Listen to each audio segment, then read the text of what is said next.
10 वर्ष पूर्व रमेश एवं राजीव की उम्र का अनुपात 1:3 था। अब से 5 वर्ष पश्चात यह अनुपात 2:3 हो जाएगा, तो वर्तमान में इनकी उम्र का अनुपात क्या होगा। आइए सबसे शॉर्ट ट्रिक अपनाने का प्रयास किया जाए।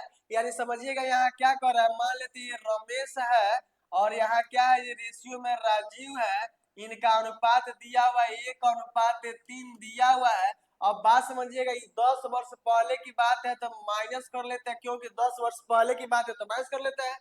अब से 5 वर्ष बाद ये अनुपात 2:3 हो जाता है, तो 2:3 हो जाता है। बाद बोला है यानी 5 वर्ष, यानी अब से 5 वर्ष बाद बोला है तो 5 वर्ष बाद हो गया।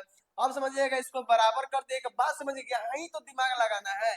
अब समझिए, देखिए कभी भी घटाव करना, ऊपर से नीचे घटाइए चाहे नीचे से ऊपर घटाइए, बराबर होना चाहिए। दोनों का रेशियो बराबर होना चाहिए। देखिए इसमें से 2 में से 1 घटाएगा तो 1 हो जाएगा, 3 में से 3 घटाएगा 0। कहाँ बराबर हो रहा है तो जानते हैं क्या होता है, इसका अंतर से हम लोग गुणा करते हैं। यहाँ अंतर तो 1 है तो कोई दिक्कत नहीं, लेकिन यहाँ अंतर समझिएगा 1 में या 3 में अंतर कितना है, 2 का अंतर है। तो जब 2 का अंतर है तो क्या करेंगे, यानी 2 का अंतर है तो ये दोनों का अंतर इसमें गुणा करेंगे तो देखिए 2 से गुणा करेंगे 2 दूना 4 हो जाएगा, इसमें 2 से गुणा करेंगे 3 दूना क्या हो जाएगा 6 हो जाएगा। इसको काट दीजिए। अब समझिएगा 4 में से 1 घटाएंगे तो 3 हो जाएगा। अब 6 में से 3 घटाएंगे तो 3 हो जाएगा। यानी देखिए रेशियो बराबर हो गया। अब देखिए तीनों रेशियो का मान यहाँ दिया है, इसको जोड़ेंगे, माइनस से कोई मतलब नहीं है। 10 आप 5 जोड़ेंगे तो कितना हो जाएगा, 15 हो जाएगा। यानी 3 रेशियो यानी काट देंगे तो एक रेशियो का मान कितना निकल गया जी, यानी 3 5 15 यानी 5 निकल गया। एक रेशियो का मान क्या निकल गया जी, 5 निकल गया। अब बात समझिएगा, अगर इसमें गुणा करेंगे तो भी वही आंसर आएगा, इसमें गुणा करेंगे तो भी आंसर आएगा यही। लेकिन बोला क्या है कि वर्तमान उम्र का अनुपात, तो चलिए पहला में गुणा करते हैं। तो 5 में 1 से गुणा करेंगे तो 5 एकम 5 हो जाएगा, ठीक ना। और इसमें गुणा करेंगे तो कितना हो जाएगा जी, रेशियो नहीं रहेगा, इसमें गुणा करेंगे तो क्या हो जाएगा, 5 15 हो जाएगा। यानी एक बात समझिएगा, जो ये उम्र निकला है ना 10 वर्ष पहले की बात है, यही काम तो यहाँ करना है।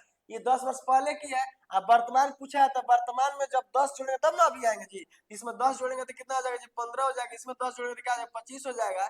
और जब इसको काटेंगे 5 के 15 5 या 25 यानी 3 रेशियो 5 हो गया, यानी ऑप्शन नंबर बी होगा। लेकिन आइए पहले दूसरा में अप्लाई करके देखते हैं कि आंसर इसका राइट आता है कि नहीं आता है। तो देखिए इसमें से गुणा करेंगे तो हो जाएगा कितना, 5 जो 20 हो जाएगा तो 20 लिख लेंगे। और इसमें से गुणा करें तो 5 30 हो जाएगा। यानी ये कब का उम्र है तो 5 वर्ष बाद की है। तो 5 वर्ष, अब से 5 वर्ष बाद तो हमको जाना नहीं है, यानी 5 वर्ष पहले आना है। तो 5 वर्ष घटाएंगे तो ये 15 हो जाएगा। इसमें 5 वर्ष घटाएंगे तो 25 हो जाएगा। काटेंगे तो 3 5 15 5 या 25, देखिए फिर वही आ गया ना जी, 3 रेशियो 5। यानी दोनों तरीका से हम लोग बना सकते हैं। तो मैं उम्मीद करता हूँ बिल्कुल समझ में आया होगा।